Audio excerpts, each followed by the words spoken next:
দেখি কি আনাইলো। আটখানা বানাইলো, এইগুলি সব খাইতে গেল। এরপর আবার আটখানি বানাইলো, এইগুলোর আর ফাটাইতে পারে। এটা কি হচ্ছে?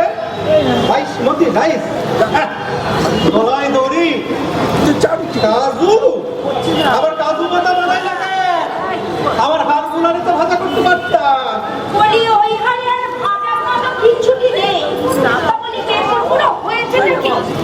এটা কি বাজারের ফর্দ? আমার এসেছে রিপোর্ট। কত পোলাও খেতে চাইলো, আমি কি গাদাল কথা দিয়ে রান্না করে খাবো? পোলাও খেতে চাইলো, তা পোলাও যখন খাইতে চায় ওর বাপরে গিয়া ধরে না কেন? হ্যাঁ, মাস গেলে ওই 4,000 টাকা থাকে, আর কলকাতায় বসে লবাবি করে। আর এই বাসাটারে তো একটা নাটক হোটেল করে দিতে। আজ মাসের 20 তারিখ, এইটা খেয়াল আছে? আছে আছে, সেই খেয়াল আছে।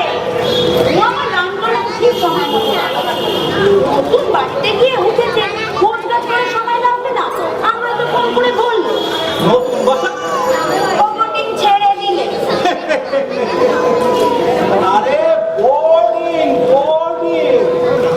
না, বোর্ডিং মানে হইতেছে ওই নৌকা বাউন, এইটার উপরে তুমি আমার তুইলা আবার জলে ফেলাই।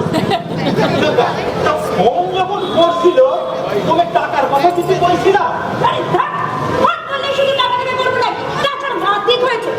না? কি ভাবলে না আমার শুধু টাকা চাই?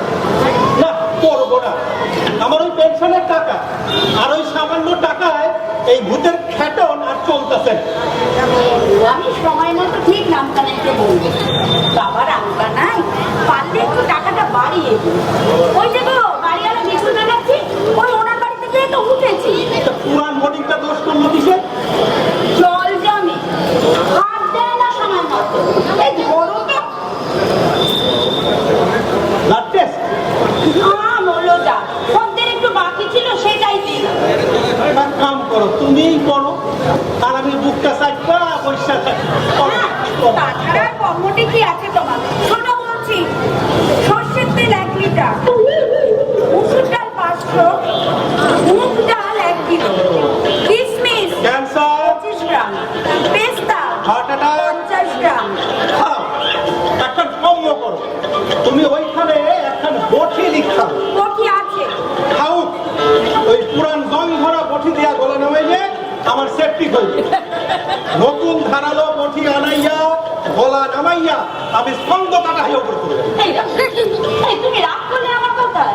হ্যাঁ, তোমার কথায় রাগ করুন যায়, পারবে না, ওই মুখটা মাইরা ফেলা যাবে।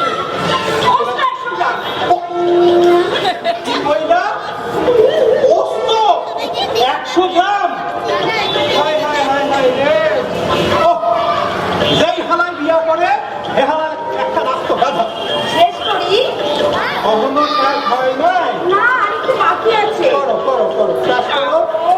চাউমিনের প্যাকেট, পুরো দুধ, ঝোলের বড়ি। ঠিক আছে? এই টুকুন দিয়া তুমি রান্না করবা কেন? মাসের পয়লা আমি সব কিছু আনাইয়া দিই, এইভাবে আমি সংসার চালাইতে পারবো না, কইয়া দিলাম। তার উপর আবার জামাই করতে পারে। বেশি চেঁচামেচি করলে না মজা বোঝাবো। আরে আস্তে একটু বসে গেছিলাম, হঠাৎ কইরা ফস কইরা গলা দিয়া না জোর হইয়া বাইরে হয়ে গেল। বেশি ঠাটর মাটর করলে না বাপের বাড়ি চলে যাবো। ওই ছবির নাতি নাতনি আর ওই বৌমাকে নিয়ে কি করো, তো তোমার জাম বানাইতে গিয়ে জিজ্ঞেস করো যে যাও। আরে কি যে পরে একটা ফোন কইরা জিগাইবে তো যে বাবা টাকা পাঠাবো কিনা। শুনছ, ভুলে গেছিলাম। আমার কি হইবে? বলছিলাম বলছি আর একটু কষ্ট কইরা লগে একটা বড়ি লিখা দাও। এইবার